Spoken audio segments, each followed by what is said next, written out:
నమస్కారం, BTV news కి స్వాగతం. ఈనాటి ముఖ్యాంశాలు. నగరంలో జీఎఫ్ఎస్టీ టూరిజం కాంక్లేవ్లో పాల్గొన్న సీఎం చంద్రబాబు. క్యారవన్ పర్యటన వాహనాలని జెండా ఊపి ప్రారంభించిన సీఎం. సామాన్యులకు అందుబాటులో ఉండేలాగా చూడాలని అధికారులకి సూచన. మాజీ సీఎం జగన్ పై తొందరపాటు చర్యలు వద్దని పోలీసులకు హైకోర్టు ఆదేశాలు. సింగయ్య మృతి కేసులో జగన్ కి తాత్కాలిక ఊరట. నిందితులపై ఎలాంటి తొందరపాటు చర్యలు తీసుకోవద్దని స్పష్టమైన ఆదేశాలు జారీ చేసిన హైకోర్టు. సీఎం చంద్రబాబు దార్శనికత తెలుగు రాష్ట్రాల అభివృద్ధికి ఓ గొప్ప వరమన్న రామ్దేవ్ బాబా. సృజన, ప్రొడక్టివిటీ, ప్రొఫెషనలిజం, సమర్థత, నిబద్ధత వంటి అంశాలకు కేర్ ఆఫ్ అడ్రస్ చంద్రబాబు అని కితాబు. డబుల్ ఇంజన్ సర్కార్తో ఏపీ వేగంగా అభివృద్ధి చెందుతుందని కేంద్ర మంత్రి గజేంద్ర సింగ్ షెకావత్ వ్యాఖ్య.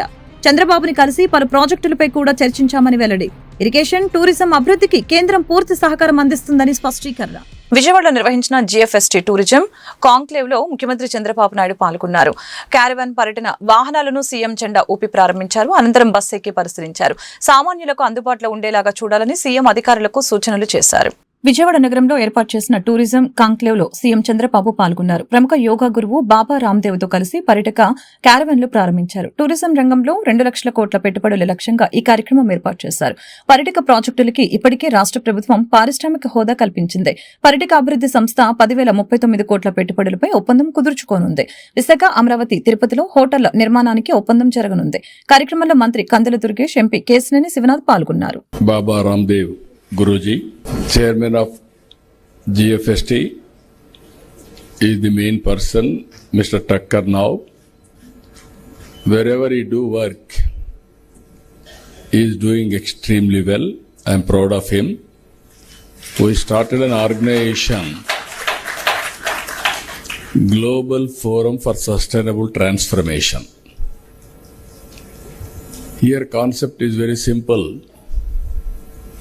Not a big organization. It is a think tank body. Then knowledge is available globally. Now technology is matured. By integrating both, we wanted to promote corporate entrepreneurs or public entrepreneurs. Policies we wanted to promote. That is the concept we started. Today, he has conducted 4 conventions. One is deep tech, another is aquaculture, third one livestock, fourth one today tourism. All 4 he has done extremely well. I am very happy and proud of him. I congratulate him. Now, Ramdev Babaji, I know him for the last 3 decades. Same gene, same spirit. I met him combined Andhra Pradesh. At that time, everybody was teaching yoga small way. Here is a guru. He has visualized in a big way. In one meeting, hundreds of people used to come for that yoga practice. I thought only few people will come. Wherever you go, thousands of people have come for his yoga. That is how he brought yoga as a mass momentum. I really appreciate him, congratulate him. Recently, if you see all these things they have done. మాజీ CM Jagan పై తొందరపాటు చర్యలు వద్దని పోలీసులకు high court ఆదేశాలు జారీ చేసింది. సింగయ్య మృతి కేసులో జగన్ కు తాత్కాలిక ఊరట లభించింది. నిందితులపై ఎలాంటి తొందరపాటు చర్యలు తీసుకోవద్దని న్యాయస్థానం తెలిపింది. ఈ మేరకు స్పష్టమైన ఆదేశాలు ఏపీ హైకోర్టు జారీ చేసింది. పల్నాడు జిల్లా రెంటపాల గ్రామంలో సింగయ్య అనే వ్యక్తి మృతి చెందిన ఘటనలో మాజీ సీఎం వైఎస్ జగన్ కి ఏపీ హైకోర్టులో తాత్కాలిక ఊరట లభించింది. ఈ కేసుకు సంబంధించి దాఖలైన క్వాష్ పిటిషన్లపై విచారణ చేపట్టిన ఉన్నత న్యాయస్థానం నిందితులపై ఎలాంటి తొందరపాటు చర్యలు తీసుకోవద్దని పోలీసులకు స్పష్టమైన ఆదేశాలు జారీ చేసింది. ఈ ఎఫ్ఐఆర్ ను కొట్టివేయాలని కోరుతూ జగన్ హైకోర్టును ఆశ్రయించారు. బుధవారం లంచ్ మోషన్ పిటిషన్ దాఖలు చేయగా ధర్మాసనం శుక్రవారం విచారణ చేపట్టింది. ఈ కేసులో నిందితులుగా ఉన్నవారు క్వాష్ పిటిషన్లు దాఖలు చేసినందున వారిపై దూకుడుగా వ్యవహరించవద్దని పోలీస్ శాఖకు న్యాయమూర్తి సూచించారు. సీఎం చంద్రబాబు దార్శనికత తెలుగు రాష్ట్రాల అభివృద్ధికి ఓ గొప్ప వరమని రామ్దేవ్ బాబా కొనియాడారు. సృజన, ప్రొడక్టివిటీ, ప్రొఫెషనిజం, సమర్థత, నిబద్ధత వంటి అంశాలకు కేర్ ఆఫ్ అడ్రస్ చంద్రబాబు అని తెలిపారు. చంద్రబాబు విజన్ మరెవరూ చేయటం లేదని ఖచ్చితంగా చెప్పగలనని రామ్దేవ్ బాబా వెల్లడించారు. విజయవాడలో జరిగిన జిఎఫ్ఎస్టీ టూరిజం కాంక్లేవ్ ముఖ్యమంత్రి చంద్రబాబు, ప్రముఖ యోగా గురువు బాబా రామ్దేవ్ పాల్గొన్నారు. ఈ సందర్భంగా రామ్దేవ్ బాబా మాట్లాడారు.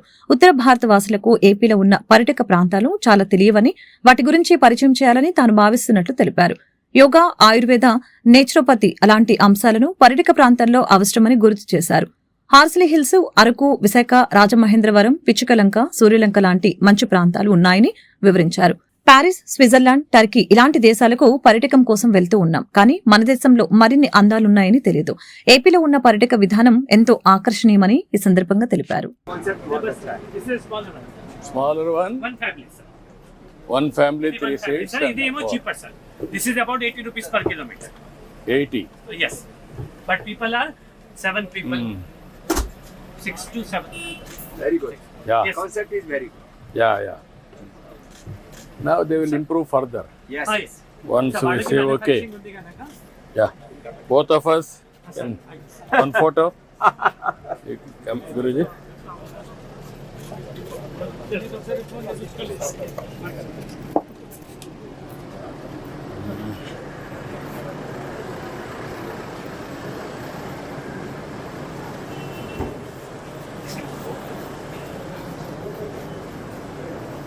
నమస్కారం.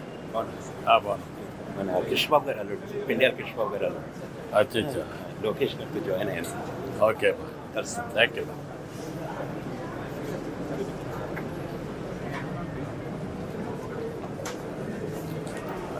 గురువుని చూసుకోండి. బాగున్నారా? రిపరేషన్ లాస్ట్ కలిసేది సార్. రిమెంబర్.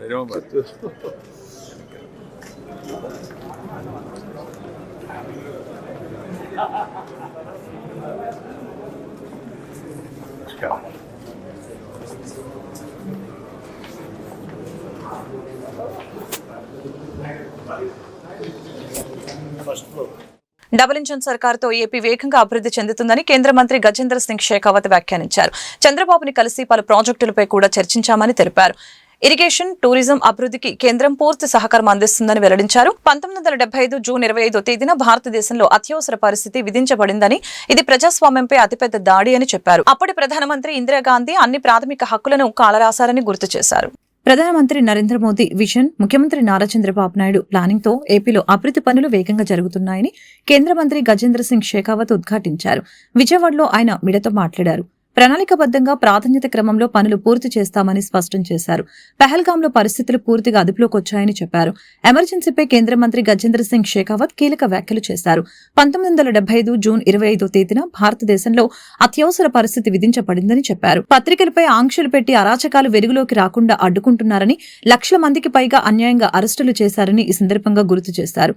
ప్రజాస్వామ్యాన్ని నియంతృత్వంగా మార్చారని, సంజయ్ గాంధీ నియంతల ప్రజల మీద పడి అరాచకాలకి పాల్పడ్డారని, ప్రజల ఐక్య పోరాటంతో చివరకు ప్రజాస్వామ్యం విజయం సాధించిందని చెప్పుకొచ్చారు. 50 రోజుల తర్వాత ఈ రోజు ఉదయం తిరుపతి వెంకటేశ్వర స్వామిని, కోల్హాపూర్ లక్ష్మి అమ్మవారిని దర్శించుకుని ఇంద్రకీలాద్రిపై వేంచేసి ఉన్న కనకదుర్గమ్మను దర్శించుకోవడం ఆనందంగా ఉందని పశ్చిమ ఎమ్మెల్యే సుజనా చౌదరి వెల్లడించారు. దేవాదాయ శాఖ మంత్రి ఆనం రామనారాయణ రెడ్డితో మాట్లాడి దుర్గమ్మ సన్నిధిలో జరిగే శాకాంబరి ఉత్సవాలను అత్యంత వైభవంగా జరిగే విధంగా కృషి చేస్తానని అన్నారు. అందరూ బాగుండాలి, అందులో నేనుండాలి అని అమ్మవారిని కోరుకున్నానని చెప్పారు.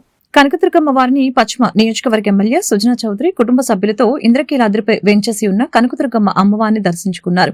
3 నెలల క్రితం యాక్సిడెంట్ అయిన తర్వాత తిరుపతిలో శ్రీ వెంకటేశ్వర స్వామి వారిని, కొల్లాపురం మహాలక్ష్మి అమ్మవారిని దర్శించుకున్న అనంతరం నేరుగా కనకదుర్గమ్మ వారిని దర్శించుకున్నారు. దేవాదాయ శాఖ అధికారులు, ఆలయ ఈవో సీననాయకు ఆలయ మర్యాదలతో స్వాగతం పలికారు. దర్శనానంతరం వేద పండితులు ఆశీర్వచనం, అమ్మవారి చిత్రపటాన్ని, ప్రసాదాన్ని ఆలయ అధికారులు అందజేశారు. ఈ సందర్భంగా ఎమ్మెల్యే మాట్లాడారు. ప్రజలందరూ సుఖ సంతోషాలతో ఉండాలని అమ్మవారిని కోరుకున్నట్లు తెలిపారు. తిరుమలలో వెంకటేశ్వర స్వామి గారి దర్శనం చేసుకొని తర్వాత కోలాపూర్లో మహాలక్ష్మి గారి దర్శనం చేసుకొని మళ్ళీ అమ్మవారి దర్శనం కోసం రావడం జరిగింది. 3 చోట్ల కూడా చాలా బ్రహ్మాండంగా దర్శనాలు జరిగినాయి. ప్రజలందరూ కూడా సుభిక్షంగా ఉండాలని చెప్పి, అందులో నేను ఒకటిగా ఉండాలి, తర్వాత ప్రజలకు ఇంకా ఎక్కువ సేవ చేసే అవకాశాలు ఇవ్వాలని భగవంతుడిని మనస్ఫూర్తిగా కోరుతున్నాను. చాలా బాగుంది. అమ్మవారి రేపు శనివారం నాడు ఆనం రామనారాయణ రెడ్డి గారి ఆధ్వర్యంలో, మన దేవాదాయ శాఖ మంత్రి గారి ఆధ్వర్యంలో శనివారం నాడు ఉదయం ఒక మీటింగ్ పెట్టాం. ఆ మీటింగ్ లో డిస్కస్ చేసి ఉత్సవాలు ఇంకా బ్రహ్మాండంగా చేయడానికి అన్ని ప్లాన్లు వేస్తాం. పశ్చిమ నియోజకవర్గంలో పలు అభివృద్ధి కార్యక్రమాలకు పశ్చిమ నియోజకవర్గ ఎమ్మెల్యే యలమంచిలి సత్యనారాయణ చౌదరి శంకుస్థాపనలు చేశారు. రానున్న కాలంలో మరిన్ని అభివృద్ధి పనులకి తాను శ్రీకారం చుడతానని వెల్లడించారు. పశ్చిమ నియోజకవర్గంలో 43, 39, 54 డివిజన్లో వరద నీటి కాలువలు నిర్మాణ పనులకి పశ్చిమ ఎమ్మెల్యే యలమంచిలి సత్యనారాయణ చౌదరి కూటమి నేతలతో కలిసి శంకుస్థాపన చేశారు. ఈ సందర్భంగా ఏర్పాటు చేసిన విలేకరుల సమావేశంలో ఆయన మాట్లాడారు. తనకు ప్రమాదం జరగడం వలన 2 నెలలు నియోజకవర్గ అభివృద్ధి పనులకి దూరంగా ఉన్నానని తెలిపారు. నేను కోలుకోవాలని నియోజకవర్గ ప్రజలు పూజలు చేశారని, ప్రజల ఆశీస్సులతోనే నేను త్వరగా కోలుకున్నానని చెప్పారు. ఇక నుంచి నియోజకవర్గంలో 2 ఎక్కువగా అభివృద్ధి పనులు చేస్తానని భరోసా ఇచ్చారు. కార్యక్రమంలో కూటమి నేతలు పాల్గొన్నారు. ముఖ్యంగా నియోజకవర్గంలో నాయకులకి, ప్రజలకి అందరికీ కూడా గత 2 నెలల నుంచి నాకు చెయ్యి ఫ్రాక్చర్ అవటం వలన రాలేకపోయాను. ఆ సందర్భంగా ఎంతో మంది నన్ను వచ్చి కలవడం జరిగింది. ఎంతో మంది చాలా ప్రేయర్స్ చేశారు. టెంపుల్స్ లో కానీ, మాస్క్ లో కానీ, చర్చెస్ లో కానీ అన్నింటిలో కూడా వాళ్ళందరూ కూడా హృదయపూర్వక కృతజ్ఞతలు చెబుతూ, ఈ మనకు 1 year అయిన సందర్భంగా ఒకసారి అన్ని నేను రివ్యూ చేసుకుంటే మనం కొంతవరకు చేయగలిగాం. నాకు ఎమ్మెల్యేగా నేను చేద్దాం అనుకున్నంత వరకు ఇంకా చేయలేదనేది నా ఉద్దేశం. చేయలేకపోయాననేది. ఇంకా నెక్స్ట్ ఇయర్లో బాగా ఇంప్రూవ్ చేసి ప్రజాసేవలో నిమగ్నం అవుదాం. ఈరోజు 43వ డివిజన్లో ముఖ్యంగా డ్రైనేజ్ వర్క్, రెయిన్ వాటర్ని నియంత్రించటం, తర్వాత ఎప్పటికప్పుడు ఎక్కడా కూడా వాటర్ లాగింగ్ అవ్వకుండా చేయటానికి ఈ వర్క్ ఓవరాల్గా అయితే 43, 55, 39, 54 4 డివిజన్లు కలిపి 7 కోట్ల వరకు మంజూరు చేయడం జరిగింది. దాంట్లో ఈరోజు శంకుస్థాపన చేశాం. ఇంజనీర్ గారితో కూడా మాట్లాడాను. వాళ్ళు సుమారుగా ఎస్టిమేషన్ 1 year టైం ఇచ్చారు, కానీ 1 year అనేది చాలా ఎక్కువ పీరియడ్. దీనికి తప్పకుండా ఈ గారు కూడా చెప్పారు, త్వరగా ఇంకోసారి మళ్ళీ రీఎస్టిమేట్ చేసి, అంటే డబ్బుకు కాదు టైంకి, సంవత్సరం కాకుండా 3-4 నెలల్లో కంప్లీట్ చేయడానికైనా కాంట్రాక్టర్ గారితో కూడా మాట్లాడి మళ్ళీ సబ్మిట్ చేస్తా అన్నారు. డిఎస్సీలో 3% క్రీడాకారులకు ఉద్యోగాలు కేటాయించిన రాష్ట్ర ముఖ్యమంత్రి చంద్రబాబు నాయుడు క్రీడా స్ఫూర్తికి నిదర్శనమని క్రీడా శాఖ మంత్రి మండేపల్లి రాంప్రసాద్ రెడ్డి వెల్లడించారు. కూటమి ప్రభుత్వం క్రీడల అభివృద్ధికి ఎనలేని కృషి చేస్తుందని పేర్కొన్నారు. సాప్ డైరెక్టర్లుగా ప్రమాణ స్వీకారం చేస్తున్న వారందరికీ అభినందన తెలిపారు.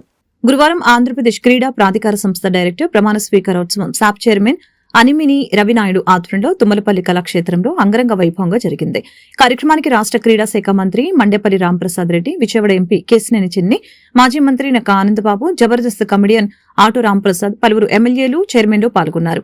ఈ సందర్భంగా వారు మాట్లాడారు. కూటమి పాలనలో రాష్ట్రంలో క్రీడల అభివృద్ధికి ముఖ్యమంత్రి చంద్రబాబు నాయుడు ప్రత్యేక శ్రద్ధ చూపిస్తున్నారని తెలిపారు. అత్యంత ప్రతిభ కనపరిచిన క్రీడాకారులకు డిఎస్సీలో 3% ఉద్యోగ అవకాశాలు కల్పించాలని చెప్పారు. రాష్ట్ర, జాతీయ, అంతర్జాతీయ స్థాయిలో క్రీడలలో పతాకాలు సాధించే విధంగా ప్రణాళికలు సిద్ధం చేస్తున్నట్లు తెలియజేశారు. ఆంధ్రప్రదేశ్ క్రీడా ప్రాధికార సంస్థ బోర్డు డైరెక్టర్స్ బాధ్యతలు తీసుకునే కార్యక్రమం చాలా అట్టహాసంగా నిర్వహించడం జరుగుతుంది.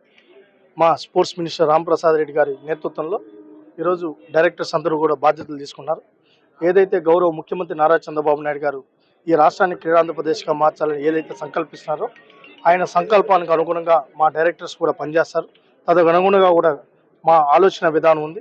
ఇప్పటికే గతంలో లేని విధంగా భిన్నంగా ఇప్పటికే కొన్ని మనం ఒక బెస్ట్ పాలసీని కూడా తీసుకొని వచ్చాం, ఇన్సెంటివ్స్ తీసుకొని వచ్చాం. దాంతోపాటు జాబ్ రిక్రూట్మెంట్ విషయంలో కానీ అన్ని ఒక ప్రణాళికాబద్ధంగా ముందుకెళ్తున్నాం. ఒక పక్క ఇన్ఫ్రాస్ట్రక్చర్ క్రియేట్ చేస్తూనే ఒక పక్క సమర్థవంతంగా స్పోర్ట్స్ అథారిటీని ముందుకు తీసుకెళ్లాలన్న ఆలోచనతో ముందుకెళ్తున్నాం.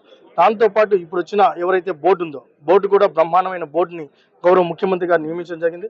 క్రీడాకారులకు కానీ అసోసియేషన్లు కానీ పీటీలు కానీ ఏదైతే క్రీడలు నిర్వహిస్తున్నారో వాళ్ళు కానీ యువతకు కూడా పెద్దపీట వేయడం జరిగింది. ఈ సమర్థవంతమైన బోర్డు భవిష్యత్తులో ఈ స్పోర్ట్స్ అథారిటీని ది బెస్ట్గా ఆంధ్రప్రదేశే కాదు దేశం అంతా గర్వించదగ్గ ఈ నిర్వహణ ఉంటుందని ఆశిస్తున్నాం. దానికి అనుగుణంగా కూడా మా కార్యాచరణ ఉంటుంది. ప్రజలకు మౌలిక వసతులు కల్పించేందుకు కూటమి ప్రభుత్వం ప్రత్యేక దృష్టి సారించిందని విజయవాడ తూర్పు ఎమ్మెల్యే గద్దె రామ్మోహన్ తెలిపారు. కొండ ప్రాంతాలలో నివాసం ఉంటున్న వారికి రక్షణ కల్పించేలాగా వర్షాలు పడుతున్న తీసుకోవాల్సిన జాగ్రత్తలపై చర్యలు తీసుకుంటామని తెలిపారు. విజయవాడ తూర్పు నియోజకవర్గం 7వ డివిజన్ మొగల్రాజుపురం బందెలదొడ్డి ఏరియాలో డ్రైనేజీ సమస్యలపై ఎమ్మెల్యే గద్దె రామ్మోహన్ మరియు కార్పొరేషన్ అధికారులు పర్యటించారు. ఈ సందర్భంగా స్థానికంగా ఉన్న వీధులలో పర్యటించిన ఆయన డ్రైనేజీ సమస్యల్ని అడిగి తెలుసుకున్నారు. అనంతరం మీడియాతో మాట్లాడారు. ప్రజల సమస్యలకి పరిష్కారం చూపేలాగా కృషి చేస్తున్నామని చెప్పారు. ప్రజలు తమ దృష్టికి వచ్చిన డ్రైనేజీ మరియు మెట్లు రైలింగ్ వేయడం వంటి అంశాలపై ప్రత్యేకంగా దృష్టి సారిస్తున్నామని చెప్పారు. కొండ ప్రాంతంలో ముఖ్యంగా డ్రైనేజీ, మంచినీరు, కరెంటు సమస్యలు కనపడుతున్నాయని అధికారులతో మాట్లాడి వాటిని పూర్తి చేస్తామని చెప్పారు. కార్యక్రమంలో డివిజన్ నాయకులు, మున్సిపల్ అధికారులు పాల్గొన్నారు. 7వ డివిజన్లో చిన్న చిన్న సమస్యలు ఎక్కువ ఇబ్బంది కలగజేస్తూ ఉన్నాయి. దానికోసం ఇవాళ అధికారులందరూ కూడా తీసుకొచ్చి ఆ చిన్న చిన్న సమస్యలను కూడా పరిశీలించడం జరిగింది. దాంట్లో ప్రధానంగా న్యాచురల్గా కొండ ప్రాంతంలో కలెక్షన్ ఆఫ్ రెయిన్ వాటర్ ఉంటుంది కాబట్టి ఆ సమయంలో వచ్చే ప్రాబ్లమ్స్ని ఏ విధంగా ఉన్న ఉధృతిని తగ్గించడానికి ఏ విధంగా చేయాలనేది ఈఈ గారు, డిఈ గారు, ఇతరులందరూ కూడా వచ్చారు. అదేవిధంగా కామన్ సైట్ ఒకటి అన్యాక్రాంతం కాకుండా అక్కడ ఫ్లోరింగ్ చేసి దాన్ని 10 మంది అన్న పూజలు చేసుకోవటానికి లేకపోతే 10 మంది కూర్చోటానికి అవకాశం కల్పించమని అడిగారు. దాంతో ఇక్కడ ప్రధానంగా ఈ బందులతోటి సెంటర్ అంటారు దీన్ని. ఆ సెంటర్లో పంపు కొట్టినట్టుగా ఒక డ్రైనేజ్ పొరులుతోంది. గతంలో కూడా ఇప్పటి నుంచో బాగా సమస్య ఉంది. దాన్ని డైవర్ట్ చేయడానికి ప్రయత్నం చేశాం. డైవర్ట్ చేస్తే 50% తగ్గింది కానీ బట్ ఈ ఉధృతి కూడా ఇంకా ఎక్కువే ఉంది. దాన్ని శాశ్వతమైన పరిష్కారం చేయాలని చెప్పి అధికారులు కూడా చెప్పడం జరిగింది. వాళ్ళు దానికి శాశ్వత పరిష్కారం కనుక్కోవడానికి తప్పకుండా వీలైన తొందరలో దాన్ని పరిష్కరిస్తామని కూడా చెప్పారు. డిప్యూటీ సీఎం పవన్ కళ్యాణ్ పై వైసీపీ నేత పోతిన వెంకట మహేష్ చేసిన అనుచిత వ్యాఖ్యలను జనసేన కృష్ణా పెన్నా రీజనల్ కోఆర్డినేటర్ పల్లెపు విజయలక్ష్మి ఖండించారు. పవన్ కళ్యాణ్ నిజాయితీని ప్రశ్నించే స్థాయి మహేష్ కు లేదని ఆమె స్పష్టం చేశారు. తనను నమ్ముకున్న వారికి వైసీపీలో ఒక్క పదవైనా ఇప్పించగలిగారా అని ప్రశ్నించారు. జోజీనగర్లోని తన కార్యాలయంలో ఏర్పాటు చేసిన విలేకరుల సమావేశంలో Janasena party Krishna Penna region coordinator Mallepu Vijayalakshmi మాట్లాడారు. డిప్యూటీ సీఎం పవన్ కళ్యాణ్ పై పోతిన వెంకట మహేష్ అనుచిత వ్యాఖ్యలు చేయడం హాస్యాస్పదంగా ఉందని తెలిపారు. నిజాయితీ ఉంది కాబట్టి తిరుపతి ఘటనపై తమ నాయకుడు క్షమాపణ చెప్పారని అన్నారు. ఎవరిని ఎప్పుడు ప్రశ్నించారో పవన్ కళ్యాణ్ కు తెలుసునని మహేష్ సలహాలు ఇవ్వాల్సిన అవసరం లేదని తెలిపారు. అలాగనే మహేష్ అనుచరులుగా ఉన్న వారికి డివిజన్ పదవైనా ఇప్పించగలరా అని ప్రశ్నించారు. అనుచిత వ్యాఖ్యలు మానుకోవాలని, లేకుంటే తగిన గుణపాఠం చెప్తామని హెచ్చరించారు. కార్యక్రమంలో పాల్గొన్న జనసేన నాయకులు నారంశెట్టి కూర్మారావు మాట్లాడారు. జనసేనలో రాష్ట్ర స్థాయిలో పనిచేసిన మహేష్ 0 స్థాయికి పడిపోయారని ఎద్దేవా చేశారు. కార్యక్రమంలో లింగం, శివప్రసాద్, ఆకుల రవిశంకర్, ప్రదీప్ రాజు, రెడ్డిపల్లి గంగాధర్, పులిచేరి రమేష్ తదితరులు పాల్గొన్నారు. 11 సీట్లు కూర్చోబెట్టారు. ఇలాగే గాని పొగరబట్టి తలకెక్కి ఇష్టం వచ్చినట్టుగా చేస్తే రేపు రానున్న ఎన్నికల్లో రప్ప నరికి ఒక్క సీటుకి వైఎస్ఆర్సీపీని పరిమితం చేస్తారు. మీలాంటి పేటీఎం మాటలు మాట్లాడే వాళ్ళని ఇష్టం వచ్చినట్టు జగన్మోహన్ రెడ్డి తప్పులు కప్పిపుచ్చి పవన్ కళ్యాణ్ గారిని, కూటమి ప్రభుత్వాన్ని విమర్శించే వాళ్ళకి తగిన బుద్ధి చెప్తారు. అలాగే కూటమి పరిపాలన గురించి కూడా మహేష్ గారు మాట్లాడడం జరిగింది. 5 సంవత్సరాలు పెంచుకుంటూ 250 ఇచ్చిన ప్రభుత్వం వైఎస్ఆర్సీపీ ప్రభుత్వం. కూటమి గెలవగానే 2 నెలలది కలిపి వృద్ధులకి పెన్షన్ ఇచ్చిన ప్రభుత్వం కూటమి ప్రభుత్వం. గ్యాస్ బండ్లు ఇచ్చారు మహిళలకి. నిన్న చూడొచ్చు మీరు, తల్లికి వందనం పడింది. అలాగే ఏదైతే సూపర్ 6 ఉందో అన్ని కూడా అమలు చేస్తారు. 1 సంవత్సరంలోనే 3 పథకాలు ఇచ్చారు. రానున్న పథకాలు కూడా ఇస్తారు. మీలాగా పనికిమాల ప్రభుత్వం అయితే కాదు కూటమి ప్రభుత్వం. మంచి ప్రభుత్వం, నిజంగానే మంచి ప్రభుత్వం. ఇది రానున్న రోజుల్లో ఇంకా మంచిగా పరిపాలన అందిస్తూ అందరికీ కూడా భరోసా ఇస్తూ ప్రజలందరూ కూడా సుభిక్షంగా ఉండేలాగా చూసుకునే బాధ్యత పవన్ కళ్యాణ్ గారిది, చంద్రబాబు నాయుడు గారిది, నరేంద్ర మోడీ గారిదని నేను తెలియజేస్తూ, పోతిన మహేష్ గారు పనికిమాల మాటలు మానుకొని మీరు ఎలాగ నియోజకవర్గంలో మీకంటూ ఒక పదవి ఎలా తెచ్చుకోవాలి, మీ విలువ ఎలా కాపాడుకోవాలో దాని మీద శ్రద్ధ పెట్టుకుంటే బాగుంటుందని జనసేన పార్టీ నుంచి మీకు సూచన మేము తెలియజేస్తున్నాం. కూటమి ప్రభుత్వం కళలను పోషించే ప్రభుత్వమని నాటక అకాడమీ చైర్మన్ గుమ్మడి గోపాలకృష్ణ స్పష్టం చేశారు. యుఎస్ఏకి చెందిన ఉషా గొట్టేటి శిష్య బృందం 13 మంది చిన్నారులు అమ్మవారి సన్నిధిలో నర్తించడం తనకు ఆనందం కలిగించిందని చెప్పారు. ప్రభుత్వం దేవాలయాల్లో సాంప్రదాయ కళల్ని ప్రోత్సహించే విధంగా చర్యలు తీసుకుంటుందని తెలిపారు. దుర్గమ్మ సన్నిధిలో కళావేదికపై అభినయ ఆర్ట్స్ హైదరాబాద్ చిన్నారులు భరతనాట్య ప్రదర్శనతో అమ్మవారి భక్తులను ఆనందింపచేస్తారు. వినాయక స్తోత్రం, జతిర్వసం, కృష్ణ శబ్దం, దుర్గా తరంగం, శివాష్టకాలను నృత్య రూపంలో ప్రదర్శించారు. నాటక అకాడమీ చైర్మన్ గుమ్మడి గోపాలకృష్ణ, మాజీ కార్పొరేటర్ కాకు మల్లికార్జున యాదవ్, ముంబై తెలుగు అసోసియేషన్ అధ్యక్షులు సిద్ధార్థరెడ్డిలు నృత్య ప్రదర్శనను వీక్షించిన వారిలో ఉన్నారు. ఈ సందర్భంగా గోపాలకృష్ణ మాట్లాడారు. కూటమి ప్రభుత్వం సాంప్రదాయ కళల్ని ప్రోత్సహిస్తుందని చెప్పారు. ప్రత్యేకంగా దేవాలయాల్లో సాంప్రదాయ కళల్ని ప్రదర్శించే విధంగా చర్యలు తీసుకుంటున్నట్లు తెలిపారు. అనంతరం నాట్య ప్రదర్శన చేసిన చిన్నారులకు అమ్మవారి ప్రసాదాలను అందజేసి అభినందించారు.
నేను గుమ్మడి గోపాలకృష్ణ, ఆంధ్రప్రదేశ్ నాటక అకాడమీ చైర్మన్. ఈరోజు అభినయ ఆర్ట్స్ హైదరాబాద్ నుంచి, యుఎస్ఏ నుంచి ఉషా గోటేటి గారి శిష్య బృందం వీళ్ళందరూ వచ్చి దుర్గా మల్లేశ్వర స్వామివారి టెంపుల్లో అమ్మవారి సన్నిధిలో అమ్మవారి ప్రాంగణంలో నృత్యించాలనేటువంటి కోరికని కోరటం, నేను మన మెంబర్ ఆఫ్ పార్లమెంటు మరి మనసున్నటువంటి గొప్ప మనిషి మన ఎంపీ కేసినేని శివనాథ్ గారిని కలవటం, వారు ఈవో గారితో మాట్లాడటం, ఆ తర్వాత కార్యక్రమాలు ఇక్కడ వాళ్ళ అవకాశం ఇవ్వటం జరిగింది. ఇది కళలు కాపాడబడాలి, కళలకి విస్తృతమైన ప్రచారం కావాలి, కళలకి ఆదరణ కావాలి. ఇవన్నీ కూడా ఈ ప్రభుత్వంలో అంతకుముందు మనకి చంద్రబాబు నాయుడు గారి గవర్నమెంట్లోనే అన్నీ వచ్చాయి. ఎందుకంటే హంస అవార్డులు చంద్రబాబు నాయుడు గారు ఇచ్చారు.